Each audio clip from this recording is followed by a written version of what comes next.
Happy Monday, everybody. Andy and Steve from WagerTalk.com. Welcome to the Road to Millions. Got a nice show for everybody. Going to go over a couple Monday night football best bets, NBA props, NHL props. We got our sleeper day, stat of the day, and a single tear runs down my cheek because it's Bankroll Reset day, coming off of not a great week. So we'll go over that. We'll do some dissection. The good news is we definitely have isolated what's working and what's not working, and we're going to be able to tell everyone, hey, this is what we're going to focus on moving forward. So there is light at the end of the tunnel. Let's get into some positive vibes here. Ryan, I'm with you on this one. Loving the Joe Burrow over 1.5 TDs. I've looked ahead at this one. I got to tell you, the Bills play the Bengals next week. Burrow has had 3, 2, and 3 the last 3 weeks, and Josh Allen's gone over in 5 straight. I think that's a nice game to look at those two quarterbacks. So nice job on that one. Best bet, 15 checkdowns for Carr. Crazy as he has over 300 yards, and he did not hit his completions. I know. It's just. Yeah, not a lot of checkdowns in that one. Oh, Andy Ling, you are funny. Thank you. Thanks for all you do. No problem. Number one show for NFL props. Darn right. Darn right there are. So, how do you guys find the alt reception prop in a same game parlay? I can go over that. And next week, maybe we'll just build it live, build our same game parlay live, so everybody can get that. So, all right, guys, it's a new week. Let's get started off on the right foot, and let's talk here about 2 NFL best bets here. So, I'm going to start with Jimmy Garoppolo over 22.5 completions. The premise on this is I think this is the Lions. This is a nice rebound spot. They got killed against the Ravens. That's going to be the worst game their defense plays. This is a coach that motivates the team really, really well. And I think this is a Lions team on Monday Night Football that gets hyped up. It's Halloween, and that stadium's going to be rocking. And I think this sets up for a really good Lions performance. I think that makes that the Raiders have to throw the ball. This is a Lions team that going into the Ravens game was number 1 against the rush. They're now number 2. Still means they're a really, really good rush defense. And let's face it, there's one dimension to the Raiders' running game, and that's Josh Jacobs. That's what they're going to focus on. I think they slow down Josh Jacobs. Garoppolo has to throw. He's only gone over this total once this year, but that was against the Steelers when they were down, and they were down a couple scores. I think that happens again tonight. So just by hook or by crook, I think Garoppolo gets to his completions. It may be late, but I just think that there's no way they're going to be able to run the ball with that much success. They're going to have to turn to Garoppolo. So give me his completions for the Raiders. Steve, you're going to the Lions. What do you like about Jahmyr Gibbs? So no Montgomery again this week, and we saw last week he had his highest snap share of the season at 87%. The Raiders are allowing 5 receptions and 7 targets a game on average to opposing running backs, and they play an abnormally high rate of zone coverage. So I'm looking at Goff giving what the defense allows him to have and hitting the rookie in the flat here for some short plays on some checkdowns and some short stuff. Seems like a pretty low total for him he could break it on a couple of receptions. So give me the over on Gibbs 26.5 receiving. There we go. Garoppolo over completions, Gibbs over receiving. Those are 2 bets for Monday Night Football. What do we have up for today? We have our NBA best bet that is up, and it's half price Monday, so go ahead and take advantage of that. And we do have our Monday Night Football best bet that is up. So both of those are available at WagerTalk.com. Tomorrow, we are going to be part of a big promotion on WagerTalk, $2 Tuesday. We're going to have a pack up for all of our plays for only $2. So you get half price tonight and then $2 tomorrow. So good way to start off the week. Let's get those bankrolls on a positive note here. NBA props and NHL props here. So let's take a look here and let's go into some games here. Celtics and Wizards. This one worries me, Steve. I think the Celtics handle their business against the Wizards. I would be worried to take props in this game because if there's a blowout and these guys end up sitting in the fourth quarter, this is a tough one for me. I noticed that Porzingis he went under His 3-pointers, we talked about that. He was 2 for like 6. His prop is a Hmm. 2. Problem is they juiced it to the under, so they really have made this impossible to bet on Porzingis, which is frustrating. So, you like anything in this game? Yeah, I'm with you on the Celtics. I think that this could be a blowout here, and where potentially you could get kind of burnt on some overplayer props. I like the I do like the Celtics team total in this one. That's one that I would look towards, though. I think the Celtics, this is going to be a relatively easy game for them. They've looked great, so I think they continue to roll. Bulls at my Pacers.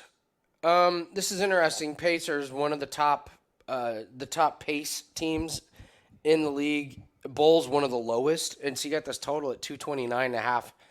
I like the Pacers team total over a little bit here. They are all over Halliburton and the assist. He's at 10.5.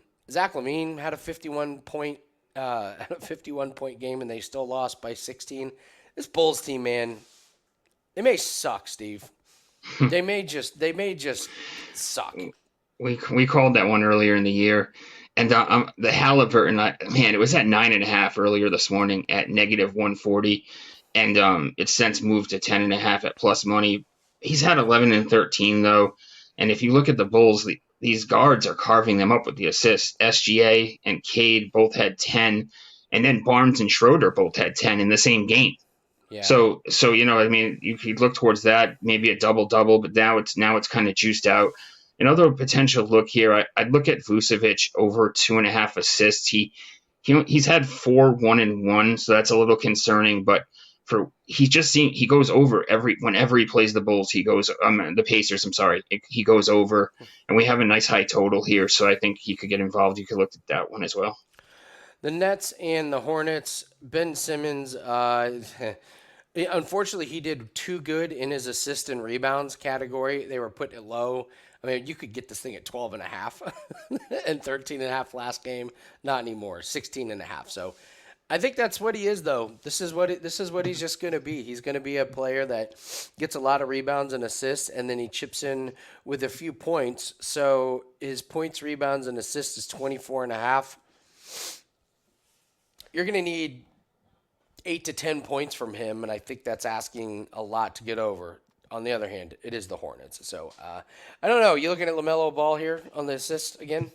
Yeah. I mean, until it fails me, he's 2 for 2 so far in the year with 10 and 9, and he's sitting there at 8.5 at plus 100. Had 11 in his last game against the Nets, so I look towards that one as well.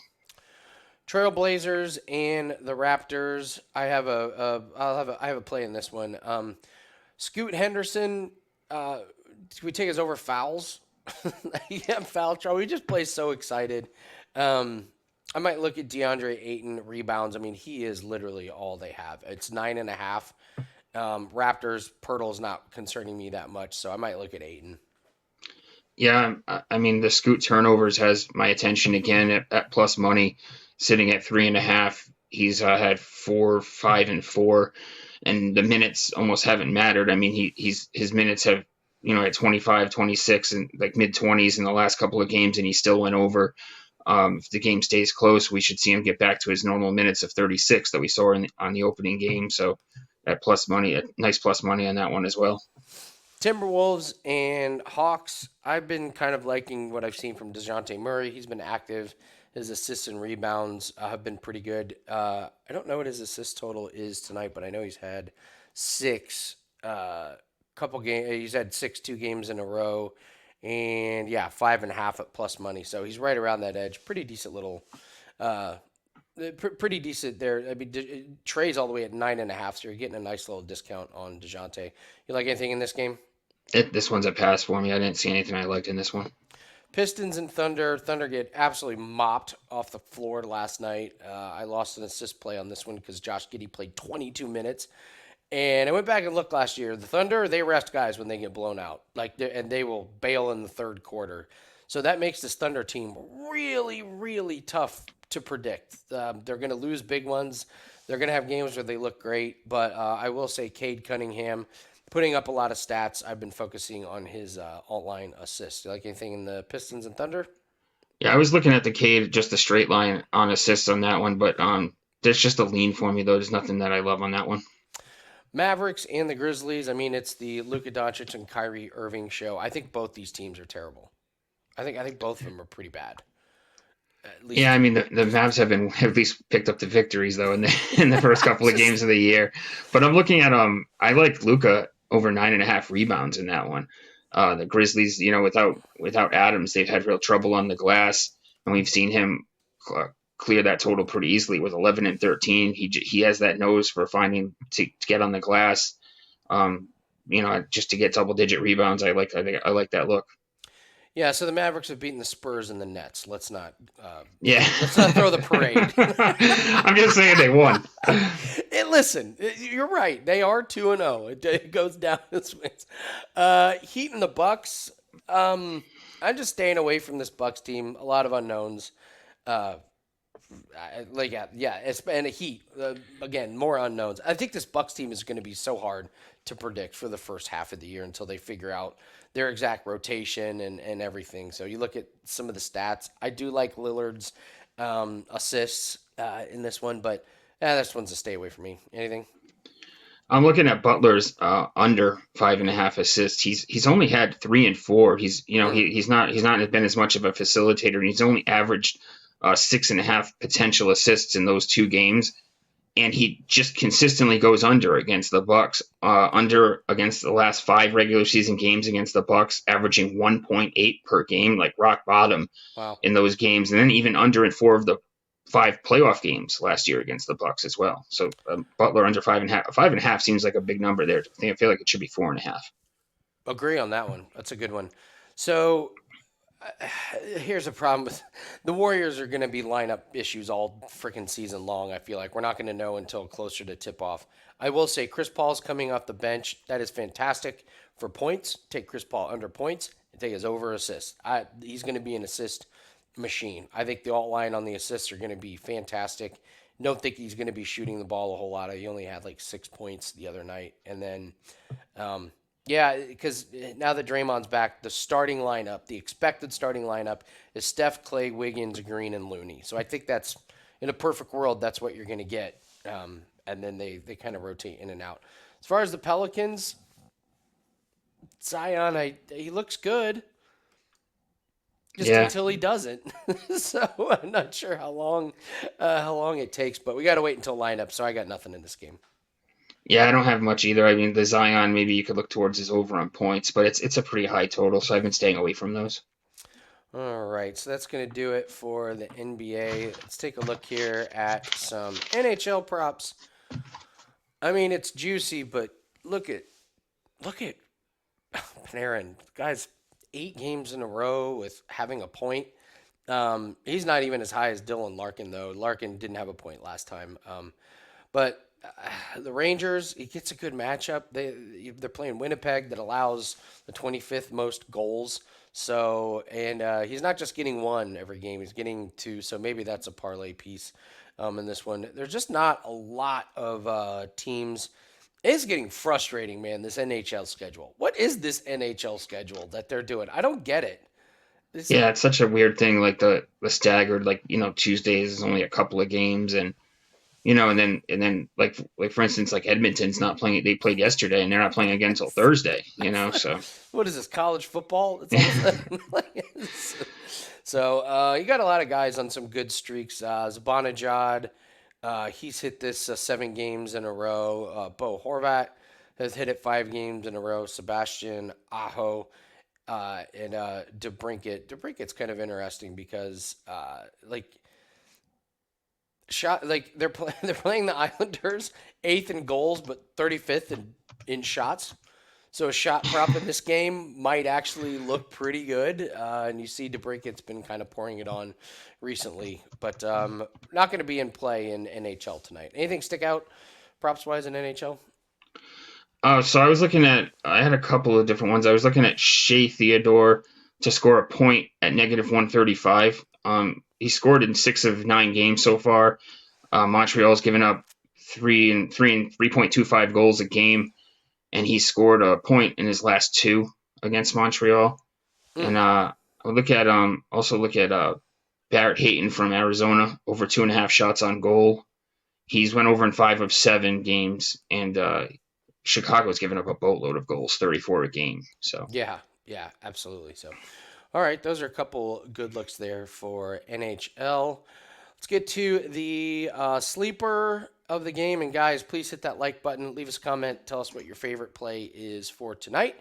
Looks like we got most everyone through in the survivor pool, so we'll still have good survivor picks. But yeah, guys, please hit that like button and tell us what you like tonight. Leave us a positive comment. Tell us if you had a good weekend. We need all the positive vibes we can get here. My sleeper of the day, I'm going Jakob Pertl, and I'm going under 19 and a half points, rebounds, and assists. He's just not involved in this offense, man. It like under at all three games. He's averaging 7 points a game. He's only averaging 1.3 assists per game.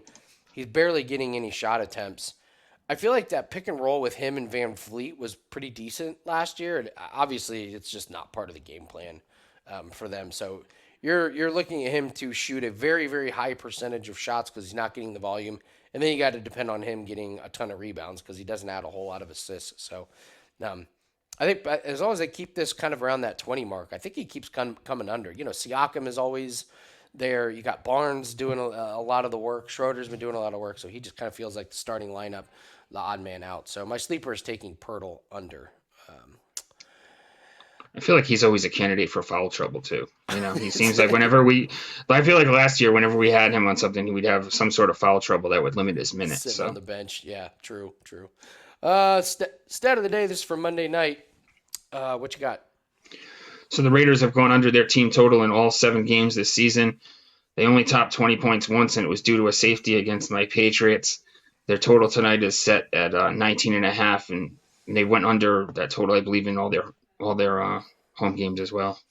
I mean, what a this team just cannot score. You've said this before. They just cannot get in the end zone, can they? Yeah, I mean, and you look at it, you think they would have the weapons. Adams, Myers, Jacobs. You think that Jacobs. they, These are yeah, guys that can that's score. It that's just a pretty doesn't. good, it's a pretty good assortment of weapons there, and Mayer's coming along as the tight end. It'll be interesting to see if Jimmy G makes it out of the game, I guess, tonight. You know what I mean? He's been just a candidate for an injury whenever he's on the field. I Based on the history, though, I'm definitely looking at the under here. Yeah, he doesn't take a lot of sacks, and he was close to playing last week. So I actually think he might be pretty, healthy enough for Jimmy G's. Like there's normal person's healthy, and then there's Jimmy G healthy. So, but that being said, I do think he throws a lot. So, all right, that is your stat of the day. All right, guys, let us go over. Sadly, it's not going well for us, guys. Here, final units for the week. We were down 11 units, and it's pretty easy to figure out where it went wrong here. So we were 15 and 15, and it's that NFL. The NFL has just been a nightmare for us. 0 and 4 this week. We didn't have one winner. Even trying to do low volume, we couldn't catch a break here. So I mean, there's all your units right there that we lost. College football 1 and 0. Another great call by you, Steve, on that one. NHL 2 and 2. We're 6 and 2 on the year, so I'm perfectly fine with that. NBA 6 and 3 plus 3.6 units, so very happy with there. Uh, Tennis did not go well, minus 4.7, but I think we're done with tennis plays for the year. The season's almost over. Cross sport parlays 2 and 1. Again, these keep hitting, so we're gonna keep looking at these. The Chiefs really burned us. That would have been 3-0 if the Chiefs had beaten the Broncos, but that got us all. And then soccer 3 and 1 for a small profit. That Formula One that 0 and 1 is deceiving because 2 of those wins had Formula One plays in the cross sport parlays. That's what drives me nuts about some of these categories is like it looks like, oh, you had a losing week in Formula One. It's like, well, we really didn't. We actually we actually had a couple winning plays in Yeah. Formula One. So all right, what is going on in NFL, Steve? It's just been a brutal run recently. I mean, if you look at it, I mean, the first month of the season, NFL was carrying us in this. We were doing great Yeah. in NFL. So I just feel like it's the type of thing where you go through some down points and up points on the season, and right now we're on a major down point in the NFL over the past 3 weeks or so. So I'm confident that we can bounce back with it, especially based on our track record early in the season and in the past. Yeah, I mean, we're taking some weird losses, and I think it's just that's just part of the process. Is that it gets really really close. Our big play was DJ Moore over 57 and a half last night, and we were debating, do we take over 4.5 receptions, or do we take uh like do we take the receiving total? And he comes up just short on both of them in a manner that really made no sense, did it? Not at all.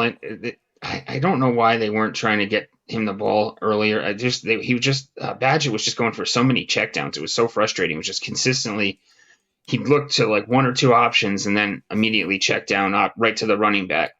And when he got that when he got his last reception that he had in the game, more it set us up to the point where we just needed one more grab, and he would have cleared both those lines. Obviously, too, we bounced around potentially taking Badgett as the we had the right idea. You know what I mean? It's like consistently with these plays, we have the right idea, and just that we just take the wrong part. The wrong part of it. We take Badgett to go over. He would have gotten there. Obviously, more didn't get there on the receptions either. But man, I just feel like Yeah, against the we were one Chargers, catch away. against the Chargers, you got to throw him the ball a little bit more. Forgive the pun. Yeah, Darnell Mooney goes over, Cole Kmet goes over, like all of the we literally just picked the wrong guy. We had the good matchup, which is like Chicago's going to throw the ball a lot.